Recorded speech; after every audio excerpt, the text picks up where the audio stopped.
Bienvenue à Manhwa Recap. Révélation à venir, attention, et prenez soin de vous. Le manhwa commence par nous montrer un ciel nocturne, avec quelqu'un qui parle des sens d'un assassin. Nous voyons un homme à qui l'on dit de faire du bon travail, et qui s'appelle Lan. Il lève les yeux et dit merci à un homme nommé Sir Derut. Lan dit que ses sens lui indiquent qu'il sera tué par Derut Robert ce soir. Derut lui dit qu'il s'est bien acquitté de ses tâches et que c'est grâce à ses efforts que la famille s'est agrandie rapidement. Lan dit qu'il ne fait que ce qu'il doit faire. Derut lui demande s'il pense avoir besoin de liberté. Lan lui répond que les ombres sont censées suivre les ordres, et qu'il n'a pas ses propres pensées ou sentiments. Derut dit que s'il savait tout cela, pourquoi a-t-il agi à nouveau de son propre chef, puis demande comment il a annulé son lavage de cerveau. Lan commence à transpirer nerveusement, se demandant comment il s'en est rendu compte. Nous apprenons que le lavage de cerveau est une méthode utilisée par la famille Robert pour contrôler ses assassins, également appelés ombres. Ils kidnappent ou achètent des enfants, puis les font travailler comme assassins exerçant toutes sortes d'actions maléfiques, les transformant essentiellement en chiens loyaux. Lan a également subi un lavage de cerveau, mais, par coïncidence, il a pu se libérer. Il demande à Derut comment il a découvert, ce à quoi il répond que tous les assassins ont 2 colliers, que l'un d'eux est un lavage de cerveau, puis il claque des doigts en disant que celui-ci est le deuxième. Lan se met à cracher du sang, sa poitrine se serre, il hurle de douleur et s'écroule sur le sol. Il se serre la poitrine en disant qu'il a l'impression que son cœur est scié en 2. Derut sourit et lui dit que cela s'appelle un ver de rage et que c'est un insecte à l'intérieur de son corps qui mange son cœur. Lan demande si le lavage de cerveau n'était pas suffisant, disant qu'il a agi de façon si juste, mais que c'était séant. Derut répond que cela s'appelle être minutieux, et qu'il y a un proverbe qui dit que tout le monde porte un masque, et que le sien est plus épais que celui des autres. Lan prononce son nom avec colère et explique qu'il ne se souvient pas beaucoup de son passé, puisqu'il a été élevé comme un chien de chasse loyal, et qu'en tant que chef des assassins, il a vécu sans esprit ni émotion, mais il a appris une technique appelée anneau de feu, ou ADF en abrégé. Cette technique, qui appartenait il y a longtemps au plus grand épéiste du continent, lui a permis d'échapper au lavage de cerveau. Lan dit qu'il pensait qu'il pourrait enfin atteindre la liberté, et il a commencé à avoir des espoirs. Alors pourquoi rencontre-t-il la mort au lieu de la liberté? Il se demande quel type de péché il a commis pour avoir une mort aussi insignifiante. Il serre les dents et hurle que ça ne peut pas finir comme ça. Il se lève en disant que s'il doit mourir ici, il prendra au moins son bras. Ou du moins le blesser. Il hurle qu'il ne mourra pas de façon aussi pathétique, puis s'élance vers Derut. Nous voyons une entaille dans les yeux de Lan, puis sa tête s'envole loin de son corps. Il tombe sur le sol et Derut fixe son corps sans vie, pensant qu'il a tout empêché. Il dit que cela fait un moment, se demandant à quand remonte sa dernière blessure, il dit qu'au moins Lan sera mort pour toujours. Il demande à ses hommes de se débarrasser du corps et s'en va.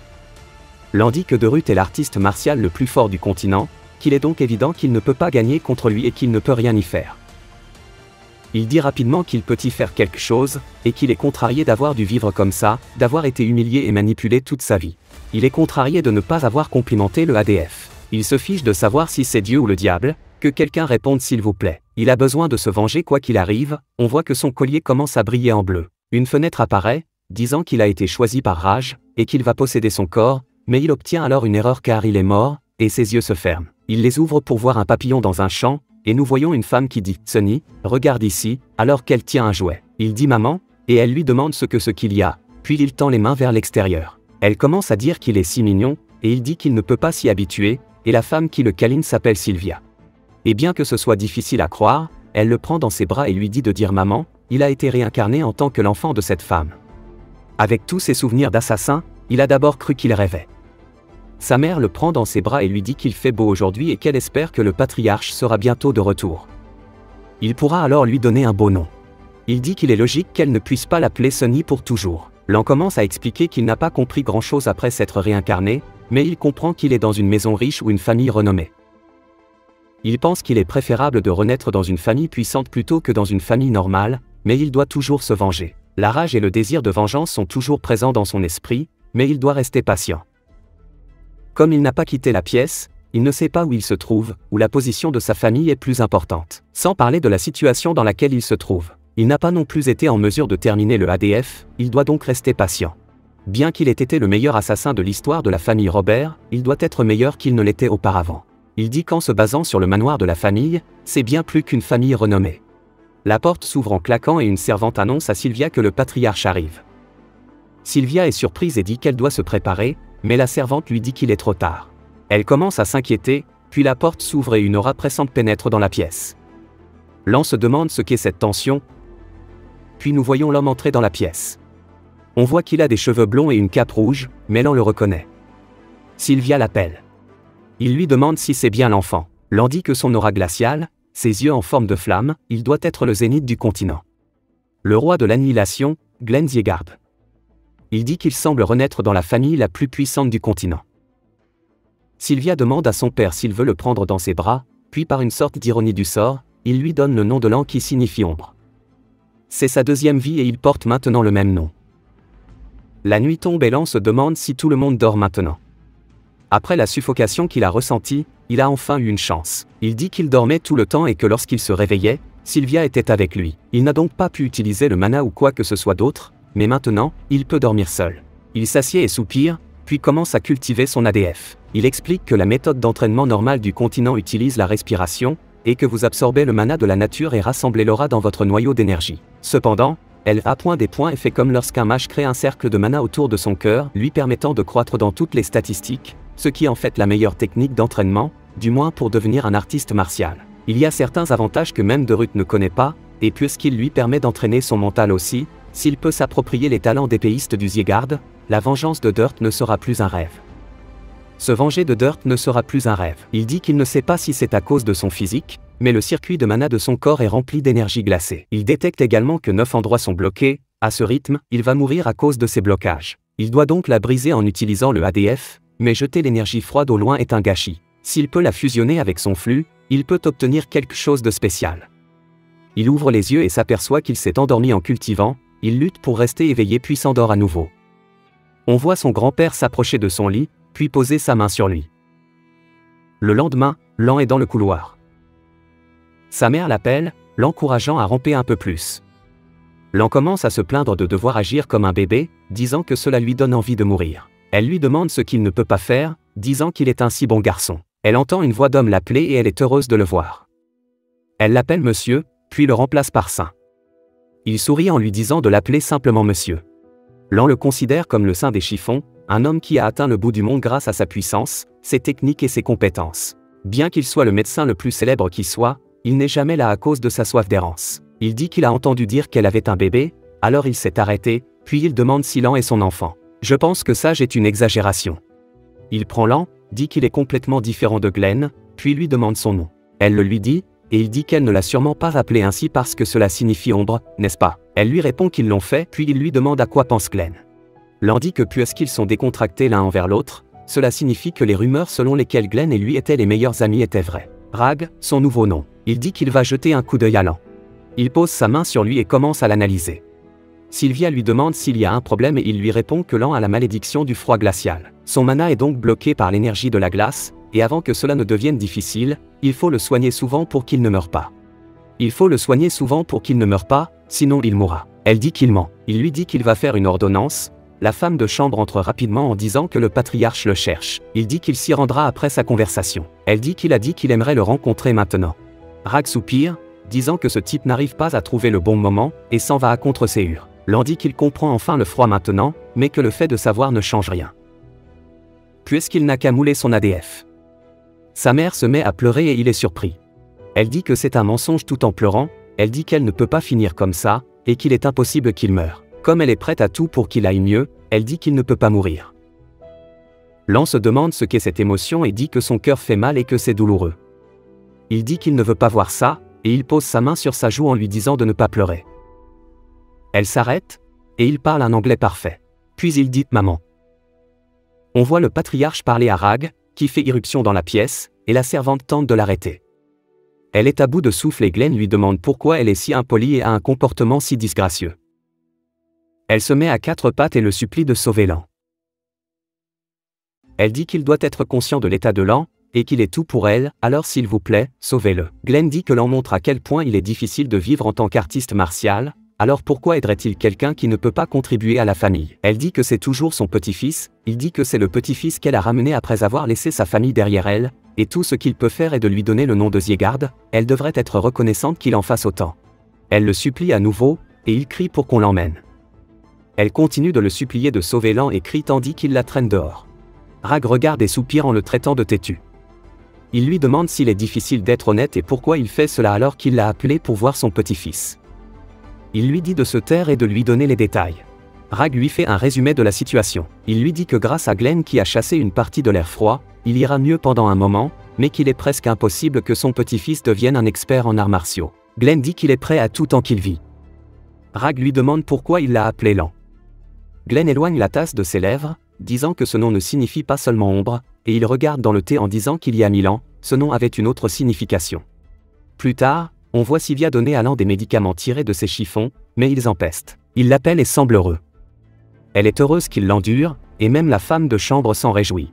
Sylvia le serre contre elle, Lan dit que même si c'est amer, c'est la médecine du feu dont il a le plus besoin en ce moment. L'air chaud chasse l'air froid de ses circuits. Le film se déroule encore plus tard, 2 années entières après qu'il ait commencé à s'entraîner et à prendre des médicaments. Nous voyons qu'il a obtenu une bague au ADF, puis que 2 autres années se sont écoulées. Il explique comment se déroulent ses journées, il joue avec Sylvia et Hélène le matin, puis s'entraîne vers minuit et à l'heure de la sieste. Après un peu plus de temps, Lan a maintenant 5 ans. Nous constatons que la fenêtre d'état est de retour, ce qui explique comment il a atteint le 2e ADF. Lan sourit en disant qu'il a enfin réussi, tout en regardant la fenêtre. Il dit que ses sens du mana sont devenus plus sensibles. Il se demande si c'est à cause de la fenêtre. Il entend alors Hélène parler, elle lui demande si elle peut avoir son linge. Il la regarde ensuite fouiller dans ses vêtements et se rend compte qu'elle ne peut pas voir la fenêtre d'état. Il explique qu'elle a commencé à apparaître depuis qu'il a obtenu la ADF une étoile. Il dit qu'il s'est d'abord demandé ce que c'était, mais que c'est un système confortable qui lui permet d'évaluer ses statistiques actuelles. Et à en juger par la réaction d'Hélène, il est le seul à le voir. Il dit que même s'il a atteint 2 étoiles, son endurance est encore faible et la malédiction du froid amer demeure. Il dit que s'il n'y avait pas les médicaments, sa progression serait difficile. Au cours des 5 dernières années, tous les membres de l'annexe ont veillé à ce qu'il soit à l'aise, et chaque fois qu'il se blesse, ils se sont occupés de lui comme s'il s'agissait d'un prince. Il soupire en disant qu'il n'a que 5 ans et qu'il a encore beaucoup de temps devant lui. Il n'a donc pas besoin de se précipiter. La malédiction du froid glacial et la faible endurance sont 2 problèmes qui expliquent pourquoi il se fatigue dès qu'il bouge. Mais dans sa vie passée, il était le plus grand assassin, et depuis qu'il a la pointe des points F, ses faiblesses auront disparu. Surtout après avoir appris le maniement de l'épée de Zyegard, il peut couper le cou de Derut. Mais en raison de la force de Derut, il doit y aller doucement et saisir l'occasion lorsqu'elle se présente. Sylvia entre dans la pièce et lui dit qu'ils doivent aller quelque part aujourd'hui. Alors changez-vous et préparez-vous à vous rendre au bâtiment principal. Pour une raison ou une autre, l'auteur décide que c'est le bon moment pour expliquer que le continent est dirigé par 6 empereurs et 5 démons. Parmi eux, la famille Zyegard appartient aux 6 empereurs. Les empereurs représentent la bonne influence, tandis que les démons menacent la paix. Il existe également plusieurs pouvoirs en dehors d'eux, et ils organisent une cérémonie de jugement pour déterminer si les pouvoirs sont bons ou mauvais. Aujourd'hui, c'est le jour du jugement de Zyegard. Alors qu'il entre, nous voyons que beaucoup de gens y assistent aujourd'hui, et qu'ils discutent de tous ceux qui participent à la cérémonie. Quelqu'un mentionne Sylvia et la traite de paria. Elle entre dans la salle et tout le monde la regarde avec dédain. Ils se rendent compte que Lan est son enfant et s'attendent à ce qu'il échoue. Puis est-ce qu'ils font tomber la norme? Lan dit qu'il n'aime pas la façon dont il traite sa mère, et quand il les entend la traiter d'effrontée. Cela le met en colère. Elle lui dit que ce n'est pas grave et qu'il suffit de la regarder, mais il ne dit rien. Le patriarche commence à entrer dans la pièce et Lan dit que cela fait longtemps. Glenn prend un siège et nous le voyons regarder vers le bas, et il dit qu'il semble que tout le monde soit ici. Lan dit que c'est l'épée du jugement, et Glenn dit qu'il est temps que la cérémonie commence. Lan explique que si l'on pose la main sur la pierre, l'épée détermine la capacité de mana. Un type dit qu'ils vont commencer par Buran Zyegard, et l'enfant dit ici. Pendant qu'il fait son examen, Lan explique comment la capacité de mana d'un enfant reste stagnante après 4 ans. Et la cérémonie qui détermine leur capacité de mana se déroule ici même, lors de la cérémonie de jugement. Nous voyons que Buran obtient du vent, et les gens sont enthousiastes. Glenn lui dit que c'est un bon attribut pour un épéiste. Puis nous voyons que la suivante est une fille nommée Runance Lion. Lan dit qu'il comprend maintenant que plus le mana monte, plus il est pur, et que l'attribut mana est représenté par la pointe de l'épée. Et c'est ainsi qu'il détermine le talent. Il fait également remarquer que les gens ici accordent autant d'importance au talent qu'à leur vie. Il dit qu'il n'obtiendra probablement pas de bons résultats, même avec un ADF 2 étoiles, il a encore beaucoup d'air froid à l'intérieur de ses circuits. Mais les résultats n'ont pas d'importance, ils appellent finalement la dernière personne, et la salle est remplie de dégoût, car il s'avère qu'il s'agit de Lan. Sylvia lui dit de partir, il lui dit d'accord. Puis il se dit qu'il n'a pas beaucoup d'attentes, qu'il doit juste trouver l'attribut de mana qui convient à son corps. Elle lui dit de faire ce que les autres enfants ont fait, il lui dit qu'il l'a. Puis il soupire, touche l'épée et la voit s'illuminer en orange. Il se demande ce qu'est cette lumière qu'il voit, puis sa vision commence à se transformer en une scène d'un dessin d'enfant de Pokémon, avec un homme debout devant eux. L'un d'entre eux s'approche de l'homme, alors que Lan est juste derrière l'homme, il se demande qui il est. L'homme pointe son épée vers le ciel, alors que la même aura que nous avons vue il y a une seconde l'enveloppe, mais nous ne pouvons pas voir son visage. Il bascule alors vers le bas, tuant les monstres devant lui, créant une explosion massive. Lan ouvre alors les yeux et est surpris. Personne d'autre n'a vu ce qu'il a vu, mais il se moque du peu d'aptitude de Lan, et Glenn a l'air déçu. Sa mère le réconforte en lui disant qu'il s'est bien débrouillé, tandis que le reste de la salle continue de l'enflammer en lui disant qu'au moins il a du cran, mais qu'il n'a hérité que de cheveux blonds et de yeux rouges. Glenn leur demande d'arrêter de japper, car il y a trop de bruit ici. Puis il leur ordonne de partir, car la cérémonie est terminée. Les étrangers gardent le sourire, et tout le monde s'en va, sauf Glenn et Alfred. Glenn dit qu'il pense qu'il n'y a rien à faire, alors qu'il ne s'attendait pas à ce que l'on soit vraiment tout ce qu'il y a à faire. L'épée commence à dégager la même aura qu'avant le flashback de Lan, et Glenn est surpris de voir l'épée se charger de cette aura.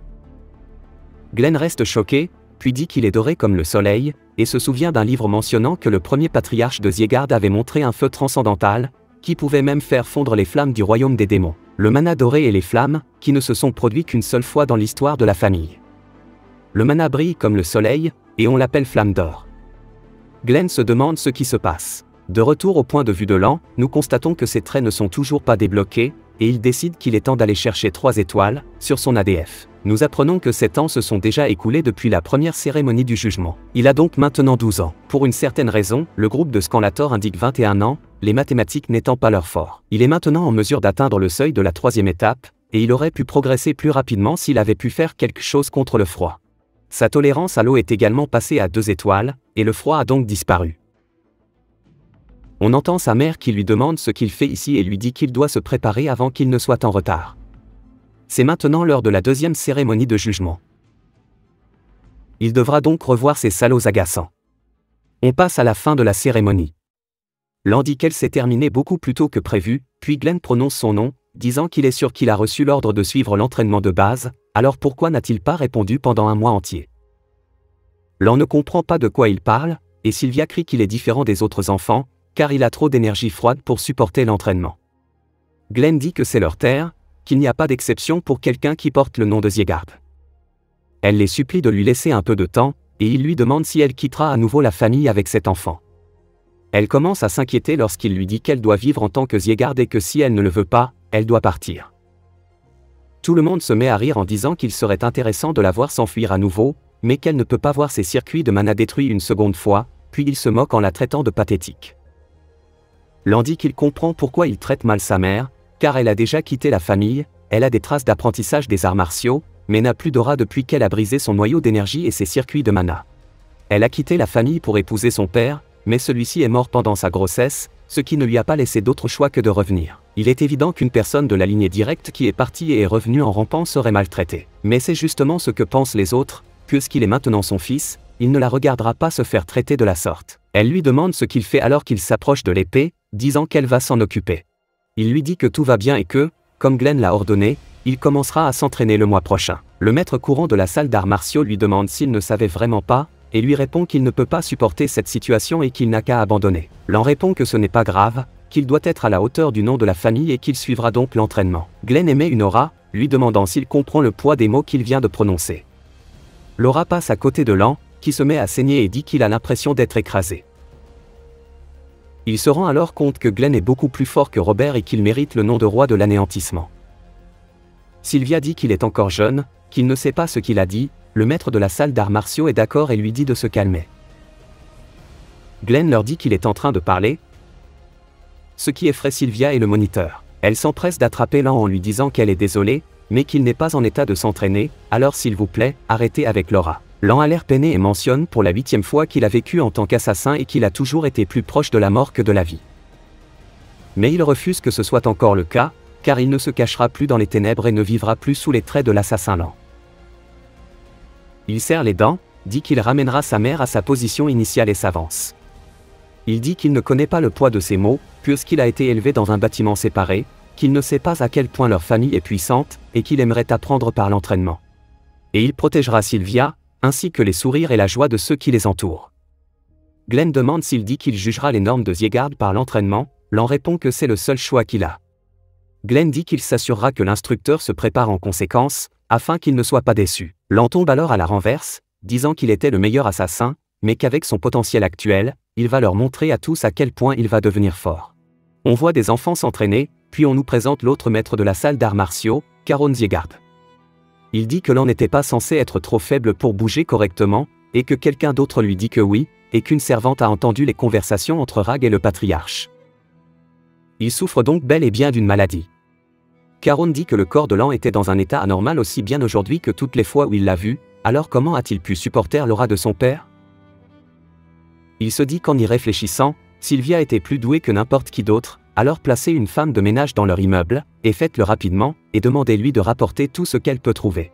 Nous voyons la 5e salle, Glenn la traverse et tout le monde s'incline devant lui, sauf un elfe aux cheveux roux. Glenn lui dit d'arrêter de faire semblant de dormir, et de se lever les murs. Il dit qu'il est étonnant qu'il soit la seule personne sur laquelle ces techniques de sommeil ne fonctionnent pas. Glenn confirme que tout le monde travaille, sauf lui, l'instructeur en chef. Lémur dit qu'ils ne font que suivre ses ordres, qu'ils travaillent avec sa tête, tandis qu'ils travaillent avec leur corps. Glenn dit qu'il ne mûrit pas, même après 50 ans. Lémur dit que les gens ne changent pas facilement. Il lui demande alors s'il est là à cause de son plus jeune petit-fils, puis lui dit que Sylvia est aussi venue le voir, mais qu'elle ne s'attendait pas à ce que Glenn vienne aussi. Elle a demandé à Lémur de veiller à ce qu'il ne soit pas blessé. Si Glenn est venu faire la même demande, il perd son temps, car il ne fera aucune exception, même s'il est le plus jeune. Glenn dit d'accord et de ne pas diminuer l'intensité de l'entraînement. Car il ne veut pas de faibles. Lémur reconnaît quelque chose, puis s'arrête, et se met à jouer les étourdis, disant qu'il doit vraiment aimer son petit-fils, et d'autres choses encore. Glenn dit que s'il n'était pas son ami, il serait mis à terre alors qu'il est. Il demande à Lémur de ne pas se laisser faire et d'écarter tous ceux qui ne sont pas dignes de lui, de façon à ce que seuls les plus méritants puissent recevoir sa formation. Lémur dit qu'il fera ce qu'il veut, puis Glenn prend congé. Lémur pense à Lan et se demande à quoi il ressemble. La fenêtre de son statut indique qu'il a atteint la 3e ADF, ce qui fait de lui un 3 étoiles et réduit sa malédiction du froid glacial. Lan dit qu'il se sent vraiment différent, que sa sensibilité a augmenté et qu'il a l'esprit plus clair qu'avant. Nous voyons sa mère le réconforter après l'entraînement, ce qui l'aide à apprendre ses limites, et sa fenêtre de statut l'aide à accélérer sa croissance. Mais ce n'est que le début, car leur entraînement est tristement célèbre pour sa difficulté, et le fait d'être un 3 étoiles n'est que la première étape. Il a besoin d'une bonne base pour pouvoir bien avancer. Et pour qu'il excelle plus que quiconque, afin que ceux qui se moquent de lui se taisent, alors après cela, il faudra frapper l'épée céleste Saint de Ruth. Sa mère entre dans la pièce et s'étonne qu'il soit encore debout. Il lui demande ce qu'elle fait ici si tard et elle lui répond qu'elle voulait lui parler avant qu'il ne parte, puisqu'il se rend à la salle d'entraînement. Puis elle demande s'il doit partir, disant qu'elle veut l'en empêcher, puisqu'il ne l'exprime jamais quand il a mal, et que s'il se blesse gravement. Elle dit que ce n'est pas elle qui ne veut pas qu'il parte, mais qu'elle pourrait reporter d'1 an. Il lui dit non, car il ne supporte pas que les gens l'insultent. Surtout les grimaces dégoûtantes qu'ils font en parlant d'elle. S'il réussit son entraînement, il pense qu'elle ne sera plus traitée de la sorte. Elle sourit, disant qu'elle est sûre qu'il se demande pourquoi les gens les traitent si mal, puis elle explique qu'elle est tombée amoureuse de son père au cours d'une mission, mais qu'il était difficile d'être avec lui, parce qu'il était un chevalier normal. Elle a donc détruit son noyau et ses circuits, et a quitté la famille. Elle lui dit ensuite qu'il avait aussi une grande sœur de 2 ans, son aînée, qui s'appelait Sia. Mais ils sont tombés dans une embuscade, son père n'était pas très fort et elle était enceinte. Il ne pouvait donc rien faire, mais son père a engagé des gardes pour les protéger, mais ils étaient manifestement mauvais puisqu'ils sont arrivés bien trop tard. Son père et sa sœur ont été sauvagement assassinés. Elle ne savait pas quoi faire d'autre que de retourner dans sa famille, ce qui explique qu'elle soit si maltraitée, mais elle ne peut rien faire tenant compte des circonstances.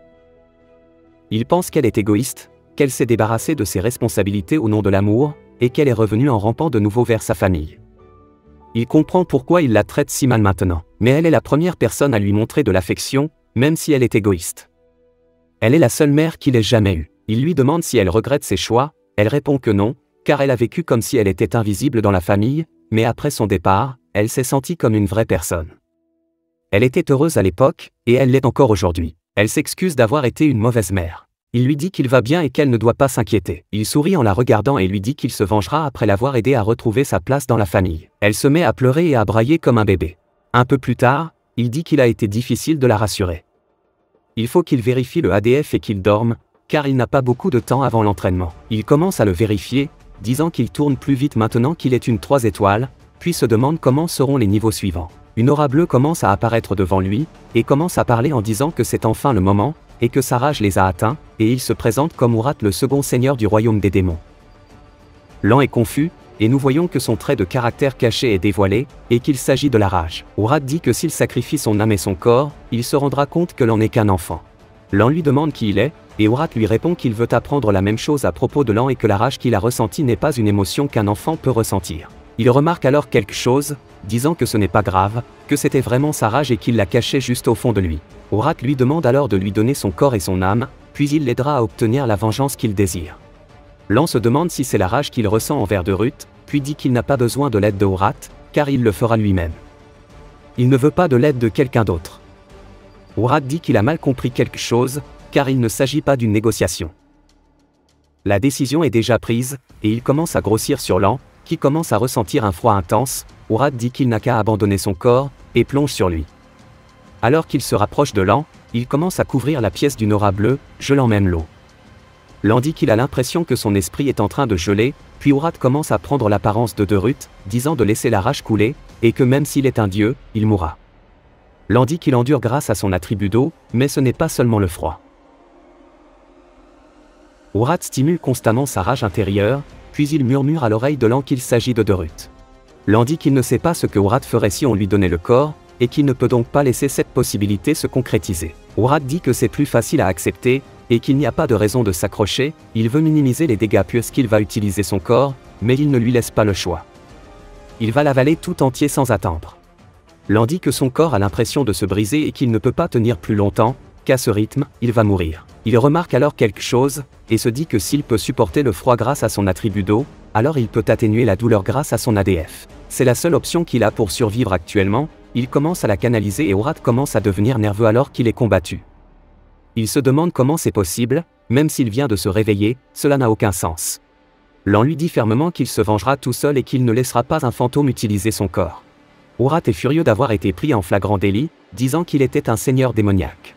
Lan commence à le narguer en lui disant qu'il suppose que ça ne veut rien dire, vu qu'il ne peut pas le battre. Il se souvient que Urat lui a dit qu'il venait de s'éveiller, et que c'est donc pour cela qu'il ne peut pas utiliser toute sa puissance. Il remarque alors que la fenêtre d'état apparaît, indiquant que de nouvelles capacités ont été débloquées. Urat dit que c'est sa fenêtre, alors pourquoi Lan est celui qui la reçoit? Lan lui demande ce qu'il veut dire et Urat explique que c'est lui qui a créé le système, alors pourquoi est-il avec lui? Lan demande pourquoi il l'a créé et Urat répond qu'il ne dira rien. Mais Lan comprend que c'est pour mesurer les progrès, et Urat est surpris. Lan le transperce d'un coup de poing et dit qu'il l'a frappé avec du mana au cas où.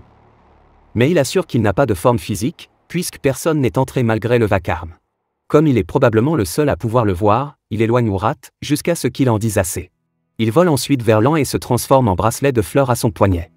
Urat dit qu'il n'y a pas longtemps que son sceau a été levé, mais qu'une fois qu'il aura retrouvé son pouvoir, ce sera la fin pour lui. Lan dit qu'il veut se débarrasser de lui au plus vite, mais que cela pourrait aussi supprimer le système, et qui sait ce qu'il ferait à Sylvia. Il va donc le garder près de lui et le restreindre pour qu'il puisse grandir plus vite. Puis il demande pourquoi il est un bracelet de fleurs, et Urat dit qu'il faut respecter ses préférences. Lan est d'accord. Le lendemain, nous voyons Hélène réconforter Sylvia.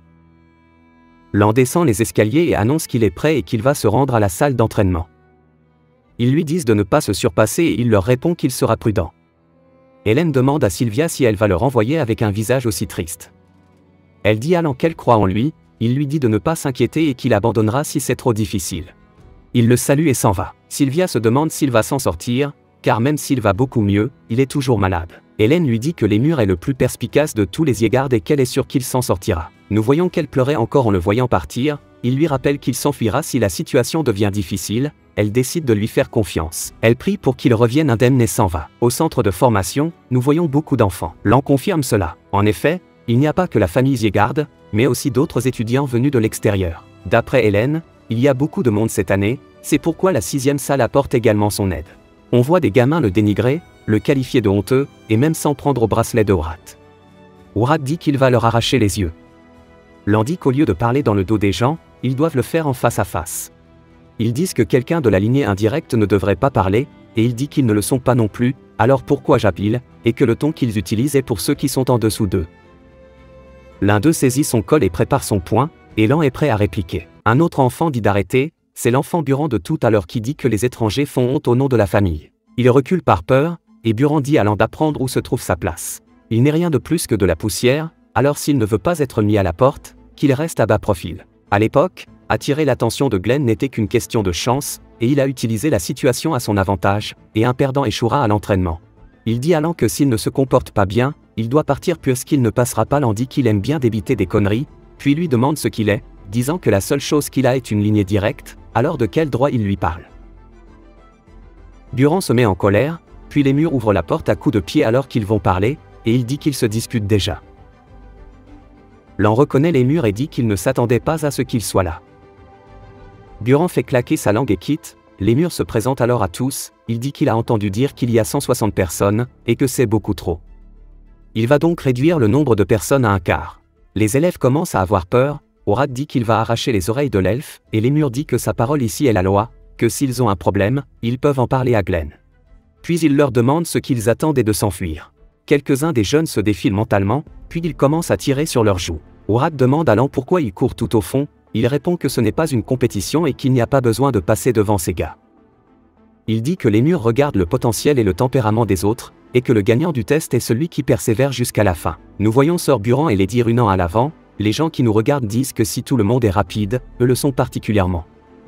Ils n'ont que 12 ans, et pourtant ils ont déjà atteint le niveau que j'ai peur de voir à l'avenir. Ils voient ensuite Lan, épuisé à l'arrière, mais disent qu'il est malade et qu'il est étonnant qu'il puisse supporter autant de choses. Les murs commencent à sourire, disant que c'est intéressant, car il n'a jamais vu quelqu'un comme ça auparavant. Il explique qu'il pensait que les humains dont il ne pouvait pas calculer les talents étaient les plus forts du continent, car il ne pouvait pas voir la profondeur de leur pouvoir.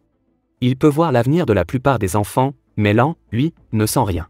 Ce qui signifie qu'il est plus fort que lui, et hors de sa portée. Les enfants de tout à l'heure disent que c'est drôle que l'arrogant soit à la dernière place, qu'il va bientôt être recalé. Lan dit qu'il n'en est pas question, qu'ils ne font que courir alors que c'est censé être un entraînement. Il explique que dans sa vie passée, il courait comme un diable pour échapper aux bêtes. C'est beaucoup trop facile. Il continue à courir, les murs se demandent comment il fait pour courir puisque son endurance est épuisée depuis longtemps, elle a dépassé les limites de la détermination à ce stade. Il se demande s'il a la même mentalité que les gens qui se sont entraînés au bord de la mort. Buran se retourne et voit Lan juste derrière lui. Il se demande comment il peut courir alors qu'il est censé être malade. Il se souvient avoir entendu les médecins parler de la santé de Lan, et dit que c'est ennuyeux. Puis il commence à utiliser son aura, en disant qu'il va lui montrer à quel point il va mieux. Il prend rapidement la première place, ce qui surprend Lan, mais Runan ne semble pas déconcerté. Lan dit qu'il n'est encore qu'un enfant, mais que Runan est plus mature que lui. De toute façon, ce n'est pas une compétition, c'est une quête secondaire pour combattre son propre mental. Au bout d'un moment, la plupart des enfants sont épuisés et ils se demandent comment Lan peut encore courir, s'il n'est pas fatigué. Lan répond que c'est absurde, car il a l'impression d'être sur le point de mourir. Il a l'impression que son cœur est sur le point de s'effondrer à tout moment, mais il utilise le ADF pour tirer le meilleur parti de son endurance. Au moins, il s'améliore rapidement, et il doit l'activer à fond pour en ressentir les effets. Alors qu'il est heureux, Orad dit qu'il est pitoyable que son futur vaisseau soit dans un tel état. Puis il lui demande de lui remettre son corps. Lan dit que ce n'est pas le moment, et Orad dit qu'il va tout geler, puis il attaque Lan. Il ressent une vive douleur dans son corps. Il serre les dents, disant qu'il doit endurer la prise de contrôle de son esprit, et qu'il doit faire comme si de rien n'était. Il dit à Orad d'arrêter, car cela ne marchera pas sur lui. Orad dit que personne ne peut résister à sa rage, puis il dit qu'il faut voir combien de temps il peut endurer. Lan dit qu'il doit endurer, car s'il montre la moindre faiblesse, Orad l'avalera tout entier. Orad commence à commenter, mais Lan dit qu'il se sent sur le point de mourir et que son corps ne l'écoute pas, que sa vision commence à se brouiller et qu'il commence à perdre sa respiration. Il se demande si c'est sa limite, puis Lémur dit que c'est suffisant. Lan commence à halter et Runan le regarde fixement. Orad demande comment il a résisté, et Lan répond qu'il l'avait prévenu que ça ne marcherait pas. Mais il est heureux que cela ait augmenté sa force de réaction et sa force physique. Une fenêtre apparaît, indiquant qu'il a reçu de l'expérience, et Orad demande comment c'est possible, disant que c'est stupide. Lémur félicite tout le monde, puis dit que ce qu'il a dit avant le test n'était qu'un mensonge pour motiver tout le monde. Mais s'ils obtiennent les mêmes résultats qu'aujourd'hui, ils échoueront. Sur les 160 participants d'aujourd'hui, un seul a couru jusqu'au bout, certains ont utilisé l'aura pour tricher, alors qu'ils se moquent de la façon dont ils le font, puisque ce sont eux qui passent le test. Mais s'ils font ce qu'il dit, ils n'échoueront pas au test. Il dit qu'il leur suffit maintenant de passer le test dans 6 mois pour devenir des stagiaires officiels. Il choisira les meilleurs stagiaires, mais il ne les classera pas. Il dit qu'ils peuvent maintenant aller dans leur dortoir et visiter le centre d'entraînement. Nous voyons Lémur aller dans les bois et tomber sur Glenn. Il lui dit qu'il fait la sieste et Glenn lui demande ce qui se passe. Lémur dit qu'il a vu le test lui-même, alors pourquoi demander, et il sait à quel point ses yeux sont bons, et Runan et Buran sont doués, mais il le savait. Certains des autres enfants aussi, mais il ne sent rien lorsqu'il regarde Lan. C'est la première fois après Glenn qu'il n'est pas capable de sentir quelque chose. Et sa vie a été ennuyeuse depuis que son noyau a été détruit, mais maintenant elle est intéressante.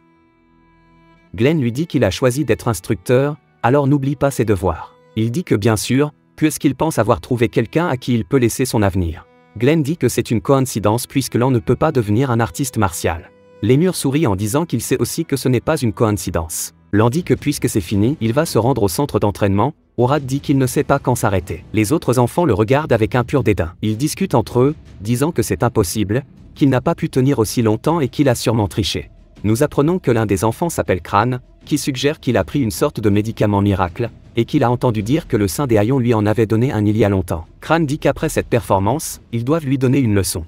Nous voyons Lan se faire jeter dans un arbre et demander pourquoi ils font cela. L'un des enfants, pris au hasard, lui reproche d'avoir triché avec un médicament miracle, et son fils le soutient. Il dit qu'il utilise de sales tours. Ils lui disent de ne pas avoir peur, qu'ils sont juste là pour parler. Crâne lui dit que ce genre de choses arrive souvent. Puis il va frapper Lan, et Horat lui demande s'il va accepter cette merde. Lan frappe alors Crâne au visage. Il surprend les autres enfants, et même Horat. Lan dit que s'ils veulent juste parler, parlons-en. Un autre enfant du groupe de Crâne lui donne un coup de poing qu'il bloque et lui donne un coup de pied dans l'estomac. L'autre gamin lui demande ce qu'il fait, puis se fait frapper au visage à son tour. Et alors que Crâne est à terre, il lui donne un nouveau coup de pied. Horat dit qu'il se débrouille bien et que c'était amusant à regarder. Puis il revient à la charge et frappe à nouveau l'autre enfant au visage. Ils tombent sur le sol et se plaignent, et Crâne s'excuse. Mais Lan se met les pieds sur les mains et dit qu'avant d'arrêter, il a une chose à demander. Il demande si les masques Buran sont ceux qui les ont poussés à faire ça. Crâne répond que non, et qu'ils l'ont fait à l'insu de Buran. Il dit que c'est inattendu, il pensait qu'il le détestait. Mais il suppose qu'il n'est pas si loin, il dit d'accord, il suppose qu'il ne va pas parler aux autres de leur conversation. Lan s'accroche à ses cheveux et lui dit qu'il ferait mieux de l'éviter s'il ne veut pas avoir une autre conversation. Crâne dit qu'il ne marchera même pas sur son ombre et s'excuse. Lan lui répond que s'il a compris, qu'il aille se faire foutre. Nous voyons les murs regarder cela, souriant en arrière-plan. Il dit que c'était agréable de regarder ça, que c'était comme voir un jeune Glenn. Nous voyons que Horat est satisfait de ses actions et qu'il a augmenté son agilité, mais Horat n'y comprend rien. Lan dit que c'est lui qui l'a créé. Horat dit qu'il ne s'attendait pas à ce qu'on le lui enlève. Et qu'il ne fait que le lui voler. Lan répond que oui et Horat lui demande de faire preuve de gratitude. Puis il lui fait une proposition et lui dit qu'il aimerait parier sur quelque chose. S'il gagne, il lui donnera toute l'exp, et s'il perd, il acceptera sa rage. Nous voyons que c'est pour qu'il passe en tant que meilleur stagiaire, et que s'il gagne, il aura une option de trait, et il pose des questions à ce sujet. Horat lui répond qu'il recevra l'un de ses traits. Lan demande alors quelle est la pénalité de rage.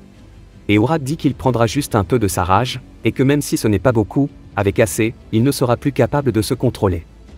Lan reconnaît ce qu'il vise, et dit qu'il se comporte comme d'habitude.